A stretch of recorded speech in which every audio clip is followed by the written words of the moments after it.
Counting డేకు Palnadu జిల్లాలో ఎలాంటి అవాంఛనీయ సంఘటనలు జరగకుండా నర్సరావుపేటలో పోలీసులు కవాతు నిర్వహించారు. ఎస్పీ మల్లికా గార్గ్ ఆధ్వర్యంలో కవాతు జరిగింది. నిబంధనలు అతిక్రమిస్తే ఎవరైనా సరే కేసులు పెట్టి జైలుకు పంపిస్తానని హెచ్చరించారు పల్నాడు ఎస్పీ మల్లికా గార్గ్. గొడవలు సృష్టిస్తే కఠిన చర్యలు తీసుకుంటామని, కర్రలు రాళ్లతో దాడులకి పాల్పడ్డా తగలబెట్టడం లాంటివి చేస్తే సహించేదే లేదన్నారు.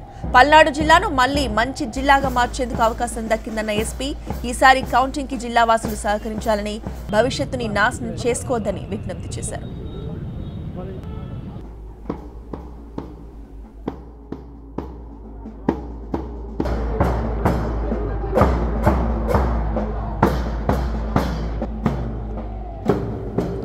పల్నాడు జిల్లా ఎస్పీ మల్లికా గార్గ్ సంచలన వ్యాఖ్యలు చేశారు. దేశంలోనే చెత్త జిల్లాగా పల్నాడు అపఖ్యాతి మూటగట్టుకుందన్నారు.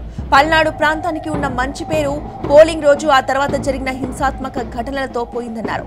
పల్నాడు జిల్లాకు మళ్లీ మంచి పేరు తెచ్చేలా కాకి పవర్ ఏంటో చూపించాల్సిన అవసరం ఉందన్నారు ఎస్పీ మల్లికా గార్గ్. ఇక కౌంటింగ్ ప్రశాంతంగా జరిగేలా చూడాల్సిన బాధ్యత పోలీసులపై ఉందన్నారు.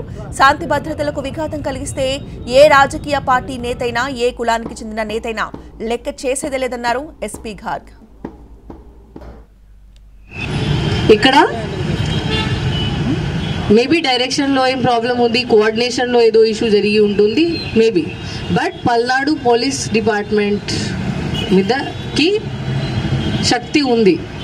ఇప్పుడు Palnadu maybe worst district of AP ఉండొచ్చు, maybe worst district of India కూడా ఉండొచ్చు, బట్ కెపాసిటీ ఉండి ఇంప్రూవ్ చేయడానికి, బెస్ట్ డిస్ట్రిక్ట్ ఉండడానికి కూడా కెపాసిటీ ఉంది. ఇప్పుడు మన కాకి పరిస్థితి చాలా ఖరాబ్ అయింది. కాకి అంటే ఎవరికి భయం లేదు. ఇంత రోడ్ మీద మొత్తం అరాచకంగా జరిగింది ఎలక్షన్ అప్పుడు. ఇన్ఫ్యాక్ట్ చాలా మంది ఆఫీసర్స్ మీద కూడా అటాక్ చేయడం జరిగింది. ఖరాబ్ పరిస్థితి అయిన తర్వాత మనం ఇప్పుడు మన ఇమేజ్ సేవ్ చేయాలి. పోలీస్ అంటే ఏంటి అది అందరికీ చూపించాలి. కాకి అంటే ఏంటి అందరికీ చూపించాలి. సో ఇప్పుడు అందరూ చూస్తున్నారు పల్నాడు అంటే ఏంటి, కౌంటింగ్ రోజు మళ్ళీ ఏదో జరుగుతుందా అట్లా అనుకుంటున్నారు. మళ్ళీ ఏదో జరిగితే